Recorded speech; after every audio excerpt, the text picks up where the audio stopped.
கோவையில் கடந்த ஞாயிற்றுக்கிழமை இரவு 11 மணிக்கு தனியார் கல்லூரி மாணவியை கூட்டு பாலியல் வன்கொடுமை செய்யப்பட்ட சம்பவத்தில் 7 தனிப்படைகள் அமைத்து போலீசார் 3 பேரை 24 மணி நேரத்தில் இந்த வழக்கில் சம்பந்தப்பட்டவர்களை காவல்துறை கைது செஞ்சிருக்காங்க.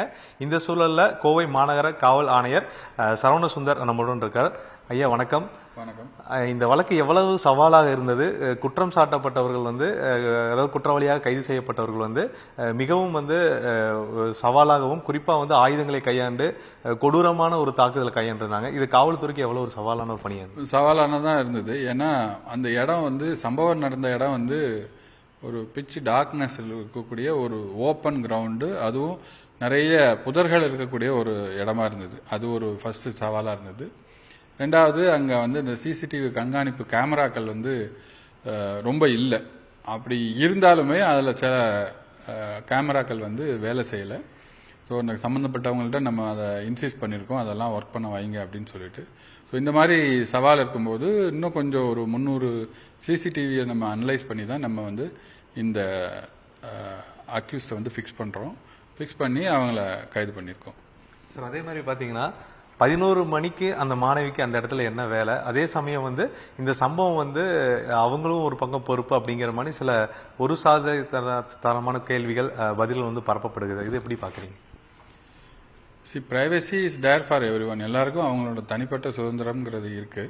ஸோ அதில் நம்ம வேல்யூ ஜட்ஜ்மெண்ட்ஸ் நம்ம பாஸ் பண்ணக்கூடாது. எந்த ஒரு சுச்சுவேஷனாக இருந்தாலும் government is there for the people.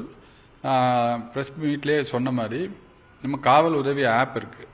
இந்த ஆப்போட மெயின் ஃபியூச்சரே இந்த மாதிரி எமர்ஜென்சி சிச்சுவேஷன், ஒரு ஃபோனை எடுத்து கூட நம்மளால டயல் பண்ண முடியாத ஒரு சிச்சுவேஷன்ல தான் அந்த ஆப்போட யூஸ் இருக்கு.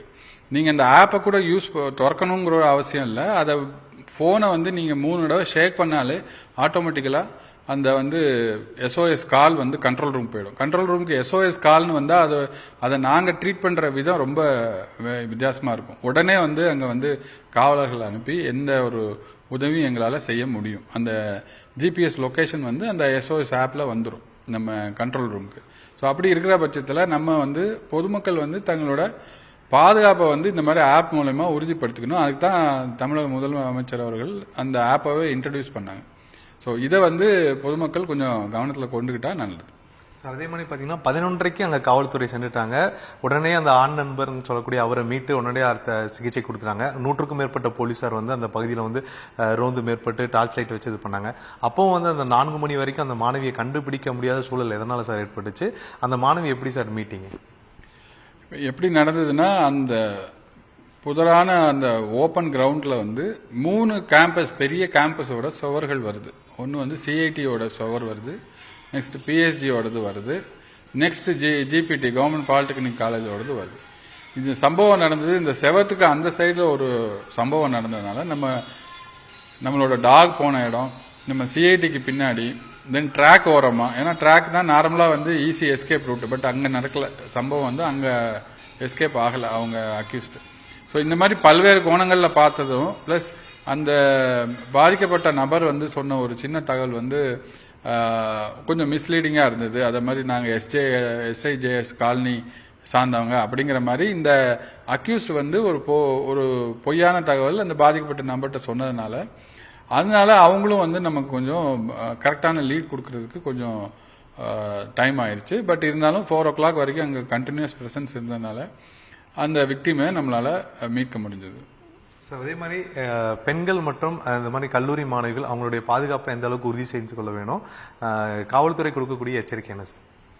நம்ம கோவை மாநகரத்தை பொறுத்த வரைக்கும் போலீஸ் அக்கா ப்ராஜெக்ட் நடந்துட்டு இருக்கு. எல்லா காலேஜ்லயும் போய் நம்ம இந்த அவேர்னஸ் கொடுத்துட்டு இருக்கோம். அதில் மெயினாக இந்த எஸ்ஓஎஸ் ஆப்பை எல்லாரும் இன்ஸ்டால் பண்ணுங்கிறத நம்ம திருப்பி கேட்டுட்டு இருக்கோம்.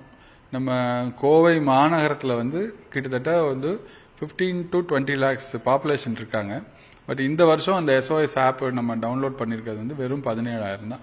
ஸோ இந்த கேப்பை பொதுமக்கள் ஃபில் பண்ணணும். எல்லாரும் அவங்களோட ஒரு எமர்ஜென்சினா நம்மளுக்கு ஃபோன் எடுத்து டயல் பண்ண முடியல அப்படிங்கிற சுச்சுவேஷனுக்கு தான் அந்த ஆப் 3 தடவை ஷேக் பண்ணால் இமீடியட்டாக அந்த இடத்துக்கு போலீஸ் வந்துடுவாங்க. பட் இதை ஜுடிஷியஸாக யூஸ் பண்ணணும், விளையாட்டுத்தனமாக யூஸ் பண்ணாமல் ஏதாவது ஒரு எமர்ஜென்சினா நம்ம யூஸ் பண்ணுற மாதிரி பெண்கள் பார்த்துக்கணும். சார் காவல்துறை பெண்களுக்கு தேவையான பாதுகாப்புகளை வந்து கொடுக்குறாங்க. அதே போன்று பாதுகாப்புக்கான உருவாக்கப்பட்ட செயலிகளை அவங்க வந்து பயன்படுத்த வேண்டும் என்ற வேண்டுகோளை காவல்துறை தரப்புல வச்சிருக்காங்க. கோவையிலிருந்து ஒளிப்பதிவாளர் இமானுவேலுடன் செய்தியாளர் கார்த்திக். ட்ரெண்ட ஃப்ரெண்ட் ஆக்கிக்கோங்க. தந்தி டிவியின் சப்ஸ்கிரைபர்ஸ் அண்ட் ஃபாலோவர்ஸ் குடும்பத்துல நீங்களும் இணையுங்க.